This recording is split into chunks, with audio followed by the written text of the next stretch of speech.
Good afternoon and welcome to Tetewatharen, Partyline Talkshow. I'm your host, Len Stacy, and today is MCK Friday. Today we'll be doing a two-parter. First, I'll be joined by, the second part, I'll be joined by Grand Chief Joe Norton, but for the first part, I have Chief Carl Horn, and we're going to be talking about a couple of topics. I mean, we've talked about these, well, one of them anyway, and we'll start there.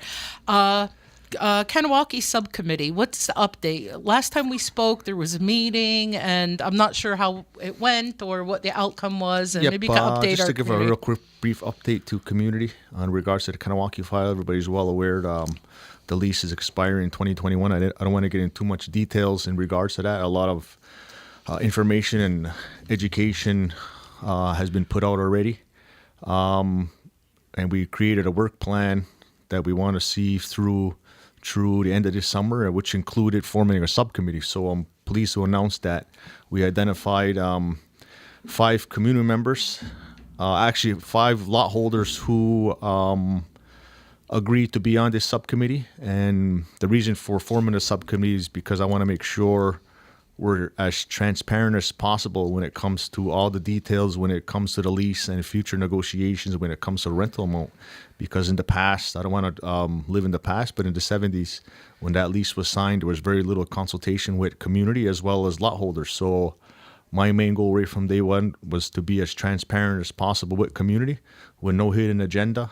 I want our people to know every single detail moving forward when it comes to this renegotiation of the Kanawaki lease. And real quickly, to give a brief history, it expires in 2021, their current lease, but there's an automatic renewal that Kanawaki has the option of invoking, and which they have. So 2021 to 2046 is what we're talking about in relation to rental amounts, and that's what I guess the mandate of the subcommittee is to, along with myself and reps from our internal working team at Kanawaki, is to negotiate the best possible financial compensation moving forward come 2021 to 2046. So I'm pleased to announce that it's Suzanne Lahesh, Clint Goodleaf, Joanne Patton, Mike Diabo, and Claire Malush, as well as Bernard Malush, whose father's from here, but he resides in Montreal, and he's an identified lot holder. So how we came up to with those names was we sent an invite to all lot holders if they're willing to sit on this subcommittee, and these are the individuals that step forward and decide, you know what, they want to be a part of this subcommittee moving forward. We had our first meeting early this week, and everything went well. We went over the terms of reference, and we're going to try and meet every 2 weeks to a month to iron out our game plan moving forward when it comes to negotiations. Just quickly, what are some of the issues that people have brought up, like the landholders? Obviously, the main thing is if and when they can get their land back, what can they do with the land? Unfortunately, due to the complexities of the lease, it's leased to Kanawaki for the next 25 years. Like I said, community members and lot holders are becoming more well-informed when it comes to the lease. I think in large part because of the information packages that we sent out, the DVDs, the meetings we had at various locations. We try to explain the ins and outs of the lease to the best of our ability. And I think people are coming to a better understanding of it, knowing full well that the 25 years kicks in come 2021. I mean, I don't like it, but based on the terminology of the lease, we have no choice in that matter. It's all in Kanawaki's court if they want to extend that automatic 25 years come 2021, and it's clear that they have. So what we're trying to do is get the best out of the situation, and that is our best financial compensation package for not only community, but more importantly, the lot holders. Yeah. My other question in terms of rental fees, do they go up as the years go up, or has it maintained like the same? I'm not sure. Yes, just like everything else, it goes up incrementally. So okay. So there's every year or every 3-4 years it goes up a certain percentage amount. So we obviously we're going to work that into come 2021. I'm definitely not happy with the people are getting now. It's not very much. It's pretty obvious that they're getting peanuts for the land that they're using there, which is, to be blunt, it's a joke. Yeah. So I want to make sure the lot holders are fairly compensated moving forward, and that's my job and my goal to make sure that happens over the course of the next year to 18 months. Because I really thought that would have been one of the issues, would have been the money, because I'm thinking back, how long has this lease been? Geez, no, over 100 years. Over 100 years. Yeah. So I'm wondering, was there any room for that? Yeah. In 1974, it was renewed. Like I said, without getting into too much detail. No, there was not much consultation. No. It was done with the council of the day, and the community members or the lot holders were told, I guess, it's the best possible deal that they can get. I don't know at the time. I wasn't involved, but this time around, I'm involved, and I don't want to be 25 years from now saying, well, Carl Horn got us a raw deal. No. I want to make sure the lot holders are involved every step of the way. That's why I set up this subcommittee. And plus to have all of the concerns of each of the landholders, and I'm sure different people with different amounts or pockets of land must have different concerns. For sure, yeah. Okay. Anything else on the... Nope. That's good. It's nice to see it going forward. Quebec games, baseball. Oh my Lord, it's been cold and this weather's been terrible. Yeah. So we're talking a sport that's very near and dear to my heart. So for sure, what's up with that? Well, you're well aware. Everybody's well aware in the community that we're reconfiguring the fields at the sports complex, moving the soccer field a certain way to fit in a brand new baseball field. That was approved at council. We have the funds. They already started, but the weather came in as faster than we anticipated. So that's going to be done, once the weather allows it. So early spring, we're going to begin construction on a new baseball field as well as volleyball and the soccer. Refixing the soccer fields. Yeah. So we want to make it as beautiful as possible. Like I said, my goal has always been to build up that area. So now we're getting there. So word got around, whether it be on your radio station or in the paper or our local media. I think our local baseball too is very out there. Yeah. The last couple of years, our baseball program has picked up. Number of kids has gone up. Yep. So word got around, and Shadigi, the mayor himself, came to Chief and Council a couple of weeks ago on various issues, and this was one of them. He had asked for our support. There's no financial commitment whatsoever on our end. They just want to be able to utilize our baseball field once it's built. We're talking the Quebec Games of 2022, so obviously they have to prepare a bid, and they wanted Kahnawaki included when it comes to our new baseball field to hold baseball for the Quebec Games in 2022, as well as utilize our sports complex for an opening and closing ceremony, which I felt was wow. We felt that it should be part of the bid itself, so we can have some sort of native content in regards to an opening and closing ceremony. So they had just asked for a letter of support from Chief and Council, which was signed by the Grand Chief. So I mean, all of Chief and Council were unanimous. It wasn't there was no issue. There's no financial commitment on our end. It's just everything's preliminary. The mayor had asked for to form a partnership in one way down the road, but as of right now, we just wanted a letter of support so he can include it in the package when they make their official bid. And we felt for sure. I mean, it only can be positive for our community, especially if they're the winning bid. So we'll have. And I don't believe it's been out this way. No, it's always in Drummondville area or yes, Three Rivers. yes. I know because when I was a kid, I played baseball, high-level baseball, and we always had it in Three Rivers or somewhere out east. Way out. Yeah, way out there. It wasn't locally or South Shore. Yeah, If you talk about this could put Kahnawaki on the map. We're already on the map in regards to some of our facilities in our community. I mean, a lot of people want to use it both provincially and nationally. I mean, hence look at the President's Cup that's coming coming summer. Yes. So we're preparing for that, and we usually have that every 4 or 5 years.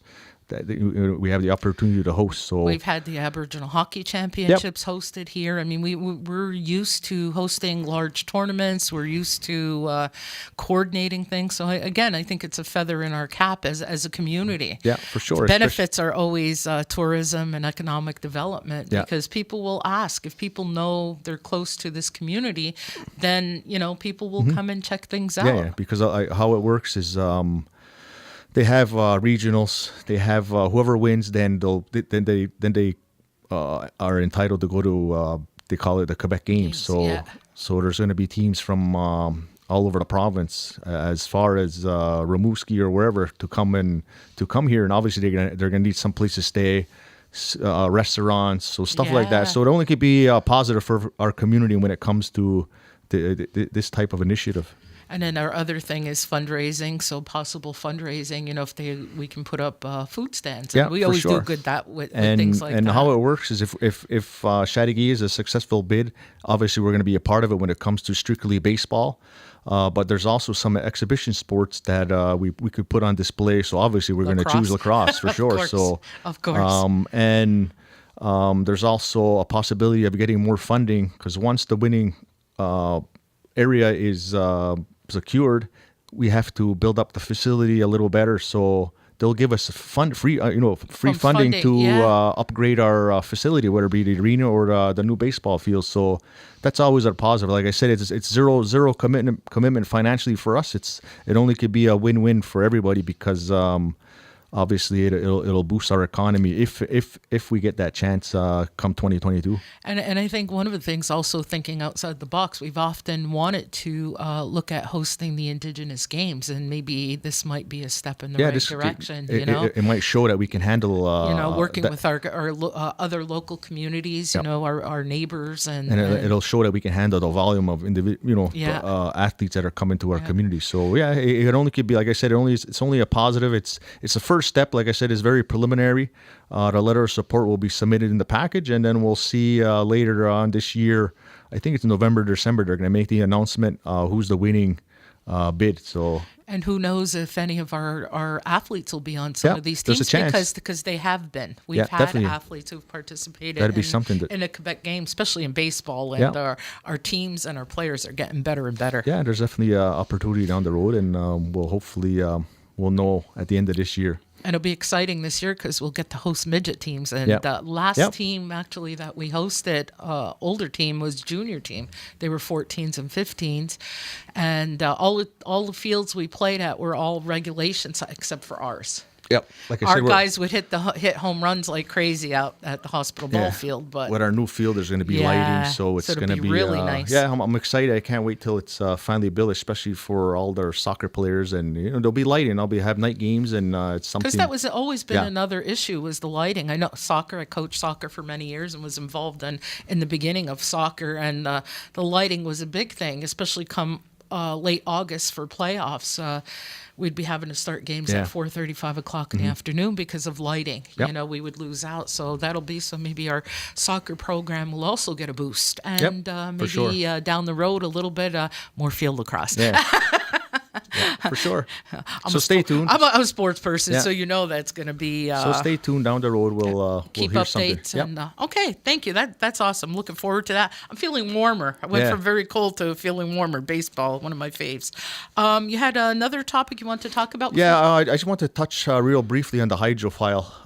Everybody's well aware of the agreement that was, negotiated over the course of the last year. My uncle, the former chief, Kanawaki, and myself were on the file.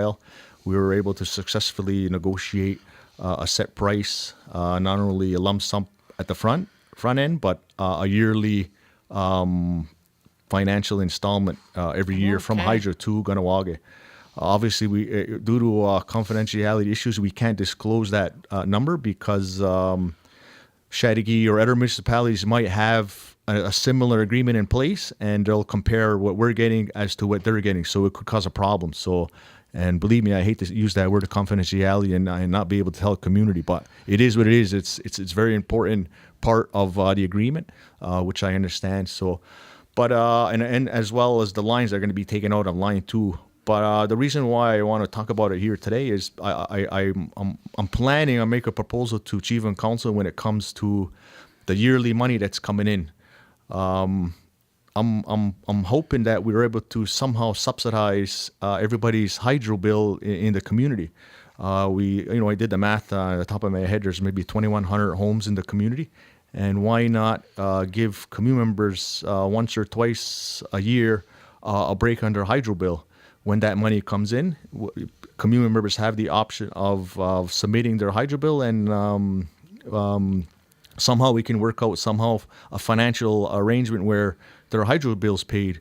Maybe it's the month of January or December. Yeah, because that's usually hard for people. Yeah, especially with Christmas shopping, and it's the busiest time of the month. It's the coldest time of the year. So, it's a little initiative to give back to community. I mean, obviously we can't give people a dividend, but it's time where community sees results. They want to see something tangible. I mean, I'm always of the opinion people want to see something tangible. There's money coming in from various avenues, and people want to see structures. They want to see something tangible. And when it comes to this specific hydro initiative, I'm hoping Chief and Council endorse the idea. Obviously, there's some details that have to be worked out, but real briefly, there's money coming in from this hydro agreement. We can't disclose that amount to community, which bothers me, but I understand it. So how can all of the people of Kahnawake benefit? Right. The lines are coming out; they'll get their land back, but how does that help the rest of the people that don't have private land there? So I want to be able to somehow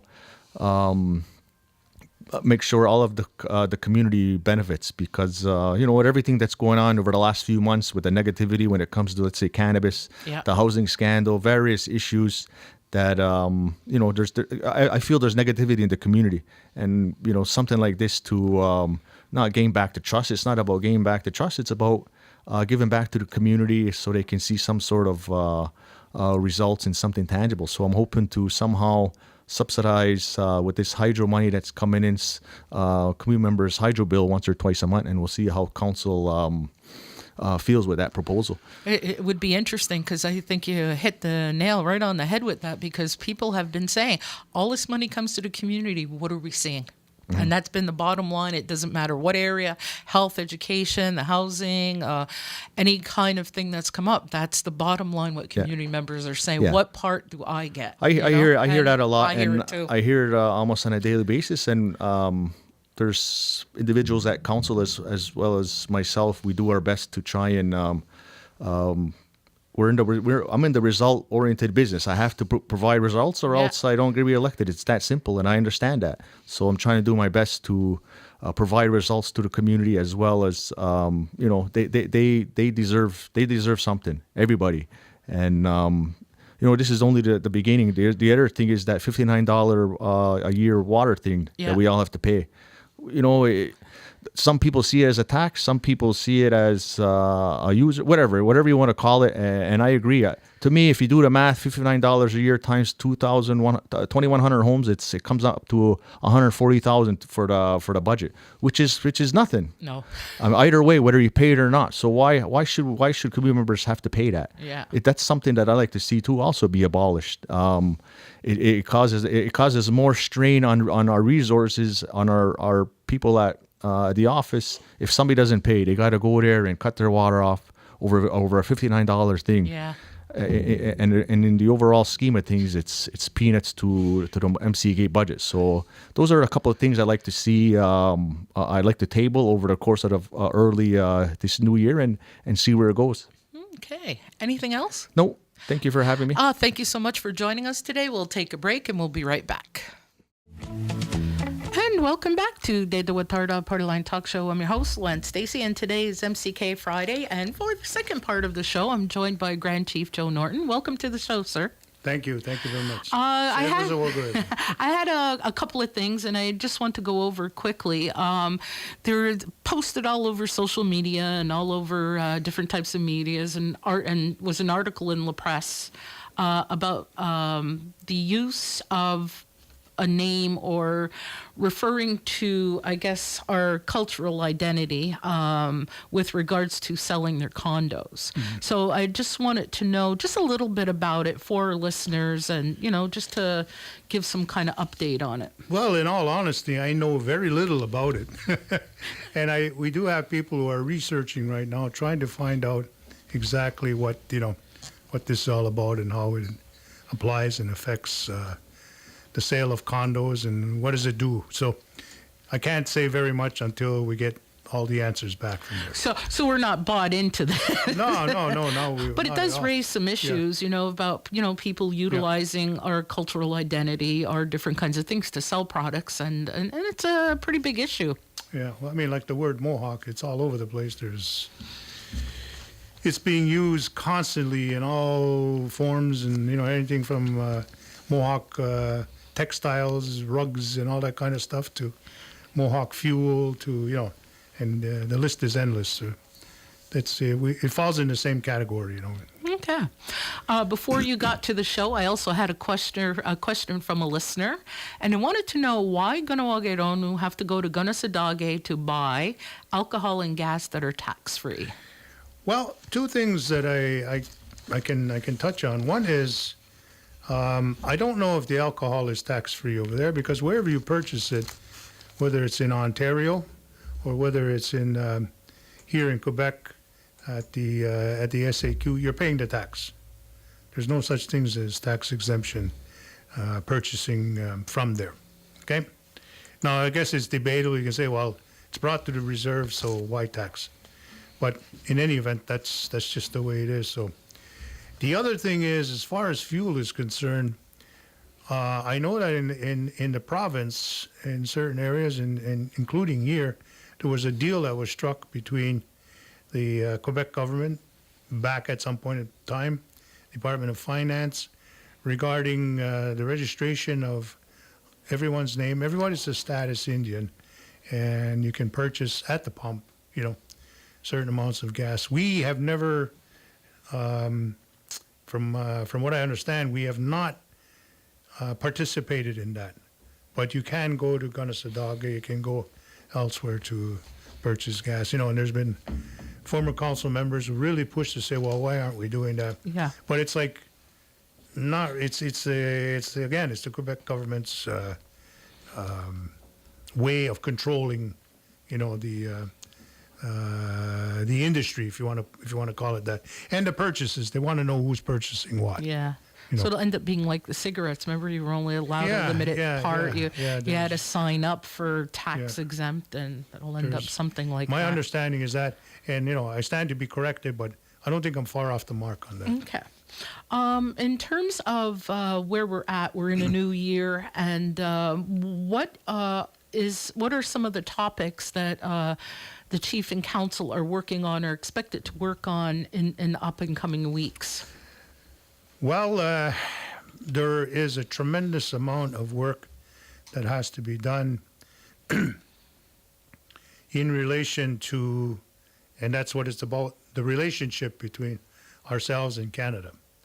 The Canadian government and what it's proposing to call it force on us. It may not look like it, and when you sit there and you talk to them, they explain to you certain things, but does it meet the tests and the standards that we have established in terms of what our needs are? Going forth between the development of our own laws, our own ways of doing things here, as opposed to the limitations that what Canada is offering. That's the best way of describing it.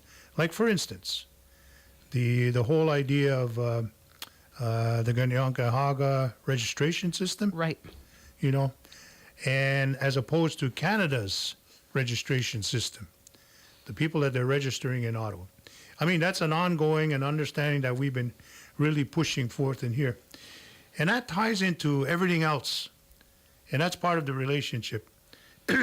It's like the, if we have to accept what they're saying, S3, their legislation states. Mm-hmm. And I think I know that's being used as a ways and a means of saying, well, if we get past that, we can get past a lot of other things. And it's true, we could, but it's got to be done to our satisfaction, not to theirs. There are challenges that are coming up continuously. And one of the biggest challenges internally, what are we prepared to do to protect and defend what we have here, you know? So, and how do we unite around that? How does that bring us together? Because it should.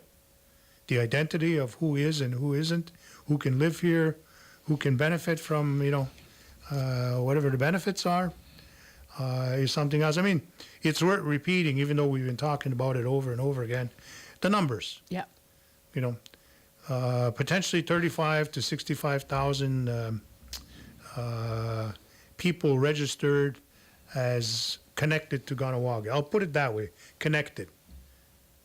And you know, there's probably most, if not all, of those people who will be registered in one shape, way, or form in Ottawa will definitely somehow, some way, once they find out their ancestry, you know, and the connection here, who will want to benefit from. Doesn't mean they want to come back here, they want to live here, and all those kinds of things.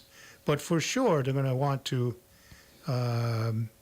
get benefits from, you know, for education, health, and all that stuff. And for us, it's been a struggle to maintain what we have and to build on that.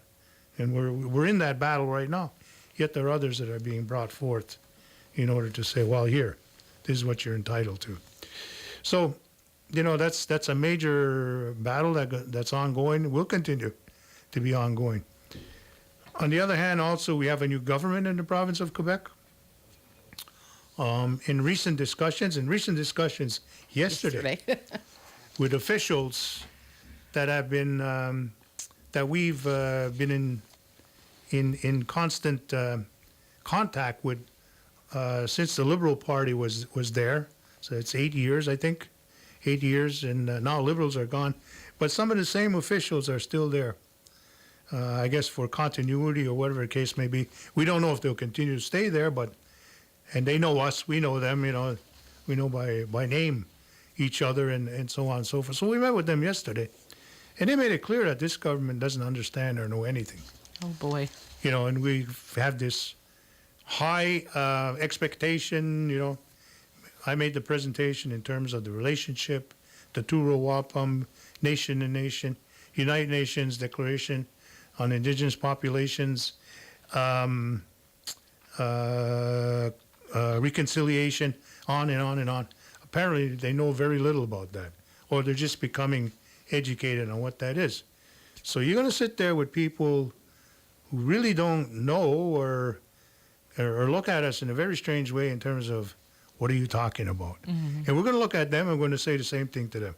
So there's a huge learning curve, and it has to happen quickly because there are things on the table now that need to get done now, not wait till somebody learns about how they're going to do it. So it's incumbent upon us, you know, really to pound the table and bring them online and sit down with them. We have a meeting coming up, I have as well as others, with the Premier. We're not sure what the date is, when, where, or what have you. But I hope it's not one of these 45-minute to 1 hour meetings which you sit down and there's already agenda that's being built. It's not going to be a substantive one because for first contact, if we want, it's like talking back hundreds of years and ago. it's kind of, basically, that's what you have to do because it's new people. It's new people, and I don't even know if they're fully understand their own political agenda. Where are they separatist? Are they you know, pro-Canadian? What's their what is their mindset? So, and I'm not saying that, you know, or maybe I am saying we're the one that has to set the tone for them. Okay. Where are we going to go? You know, so it's gotta, that's going to be some doing. I'm not afraid of that. It's just that, you know, it's such a drain. Because it's starting back over. It's starting back over again. Yep. You got to start back over. You got to re-educate people, in a sense, about the relationship. I I often use the image that they're up here and we're down here when it comes to resources. Right. They have the money, they have the power, they have everything. But when it comes to the political agenda, governance, and how we view our relationship, it reverses itself. They're down here and we're up here. So we've got to pull them up to the same level to get them to understand what the relationship. And usually that takes one whole term, like they're in for 4 years. Oh, okay. You know, and after 4 years, you hope after 4 years, they're going to be in a mindset. In the meantime, unfortunately, you have to rely on some of the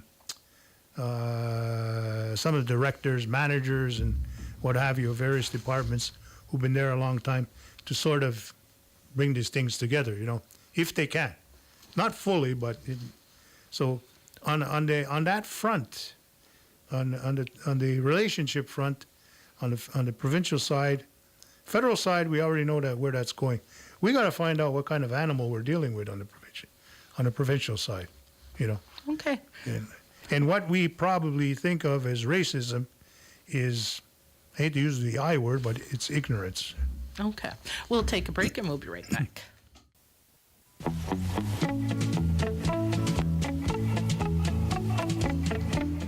Welcome back to Tetewatharen Partyline Talk Show. I'm your host, Lance Stacy, and joining me on MCK Friday is the Grand Chief Joe Norton. And prior to going to break, we were speaking about the relationship with the provincial government, and we actually now have a caller on the line, and the Grand Chief will take the call.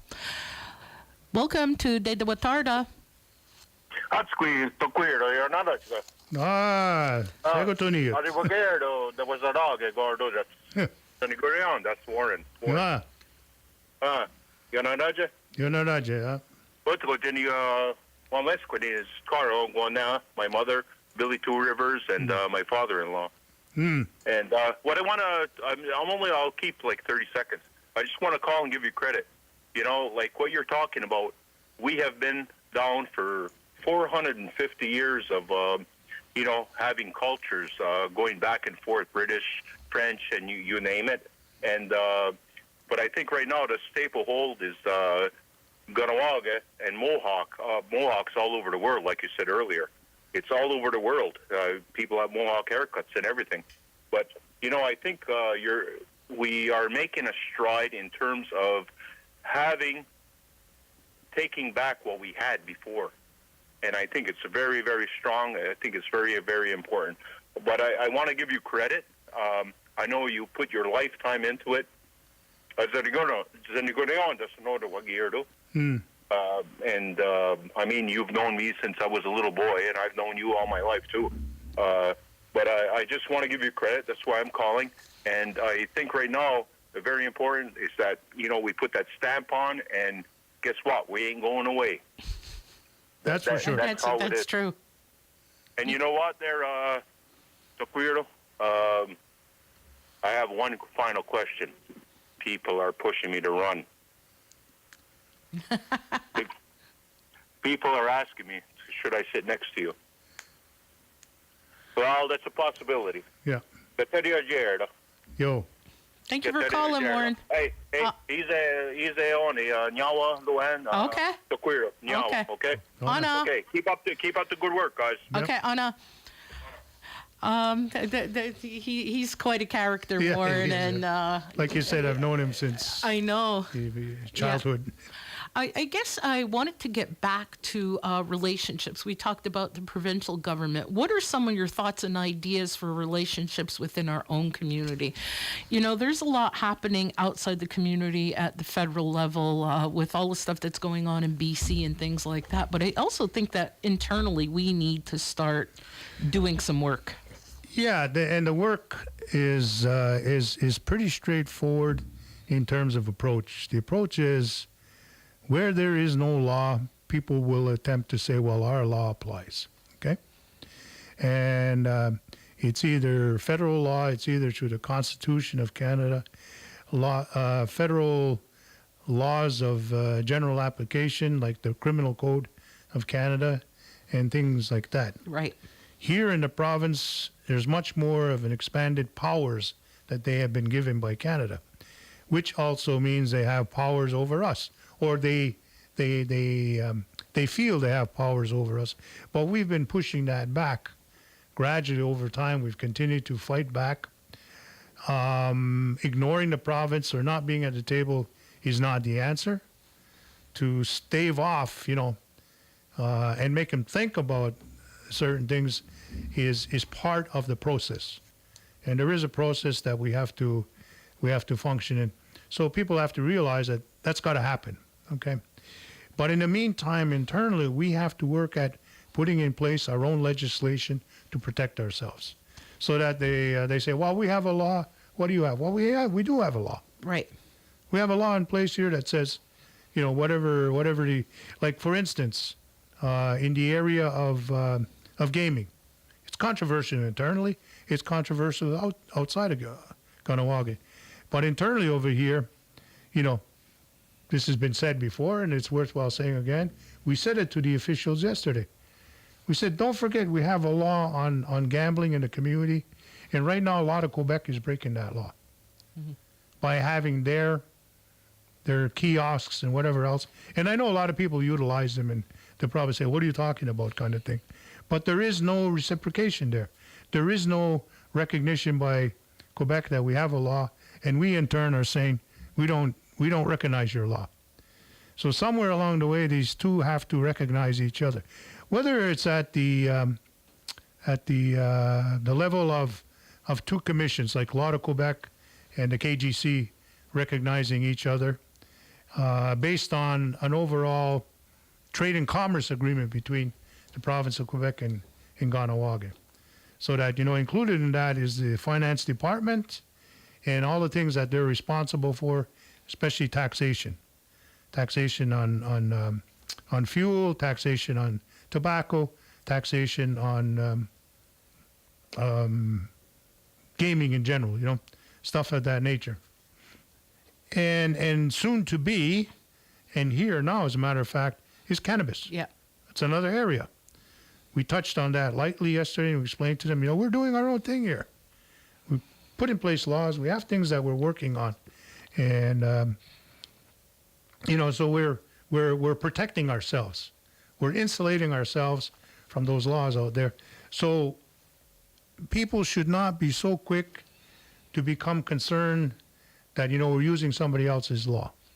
We have to use our own law. In some instances, there has to be a relationship between their law and our law. Like, for instance, the whole issue about taxation and where our people got in trouble on the fuel tax. Now, in order to get your product, you have to go out there and get your product. You have to sign a document that says you're going to collect and remit tax. So we have to find a way of saying, no, that no longer applies. That will not apply for future, because it's a business here. People do well. And it's because of those exemptions that we're able to do that. But now the government is saying, well, when you sell to the white man, you got to collect that tax. And the bulk of the sales on the big highways, like right out here, Yeah. and down east of us on 132, up here 138, are to non-natives. We know that. Nobody's hid that fact. So that's the kind of thing that we have to tackle. We have to put in our own regulations in place to protect our people. Because they're asking us to literally become tax collectors, really, right? And the people have to realize and understand that it's not going to be free will. You just can't do whatever you want. We tried it before and it didn't work. We tried it in tobacco and it didn't work. People are in court right now. They're going to court, facing huge fines and all kinds of things because that hasn't gone away because we had nothing in place. Instead, we were banging heads internally over here over what kind of laws are going to apply, our own laws. In the meantime, people are being arrested, people are going to jail. And then the finger pointing, oh, it's your fault. It's because you didn't allow the law to be passed.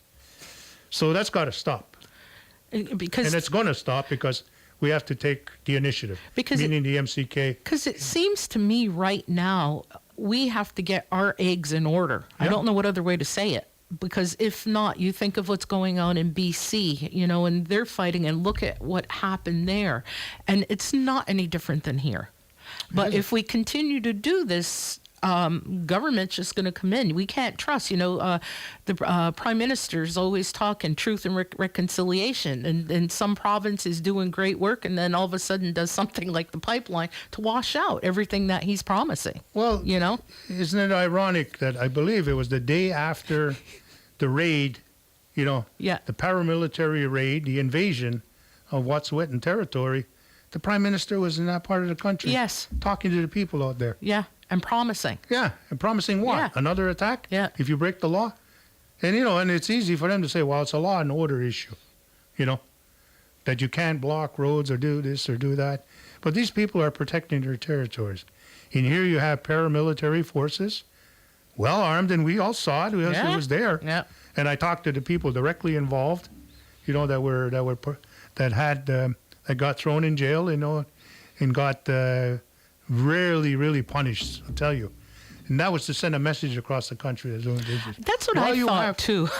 While you have sitting in Parliament the Minister of Justice, who's from that part of the country, who is Indigenous. Yes. Like that didn't make sense. And then make cabinet shuffles. Yeah. Then boom, they're gone, you know. So it's not a government that is very conducive to working with us. So what's the answer? Right. You know, so I've been doing some research and I've been doing some talking with various people. And I just go back to 1990, what happened, you know, in the Oka crisis, as it's called. 33 or 34 people charged with all various kinds of criminal acts and that sort of thing. They were herded into court. Longest trial ever in Canada. I think it still is the longest trial. Probably. And in the end, what happened? Charges were dropped. They were thrown out. They were acquitted. Yeah. They said they could defend themselves because the other side was armed coming in. That says to me, nation to nation, people can fight back. And I'm not promoting the use of weapons or anything like that. But certainly we have to send a message to Canada, to the provinces, that you cannot do that. You cannot do that. You will not do that. Yeah. It's not reconciliation. It's got nothing to do with UNDRIP. It's got completely the opposite of everything that you stand for. One of the biggest blunders, and I'll call it a blunder, is to do that. Right. And it's on TV. It's gone all over the world. It went viral, you know. Yeah. And here they are talking about, you know, all this stuff. So there's a strong condemnation, and the Prime Minister of this country didn't help himself at all. With an election coming up, you know, in 6 months or 7 months, something like that.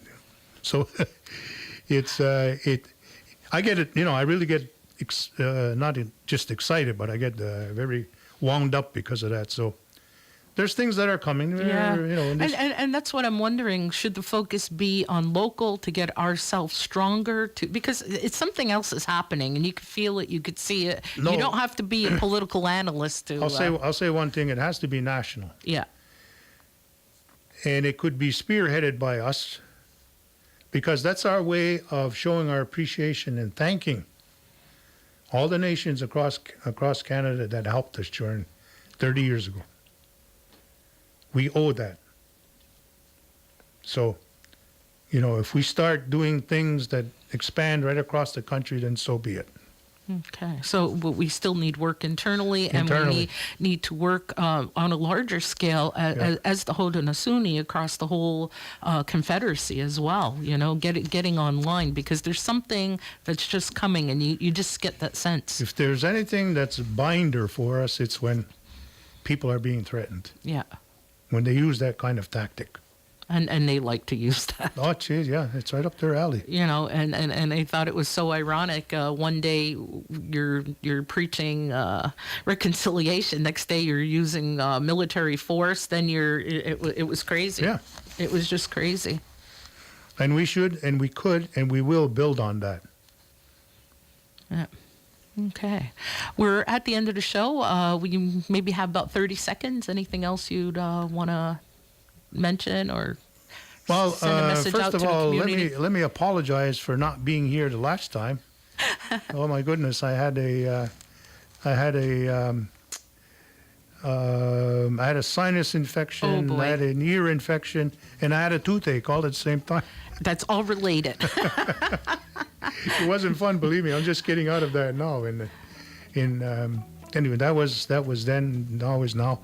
It's just that to let the people know, despite the fact that there's all these, doom and gloom kind of situations, we're okay. Yeah. We're we on the just right got to track. forge ahead, right? Just forge ahead and make sure that as much as possible, we start to rally the people to work together, especially internally here, what we need to do.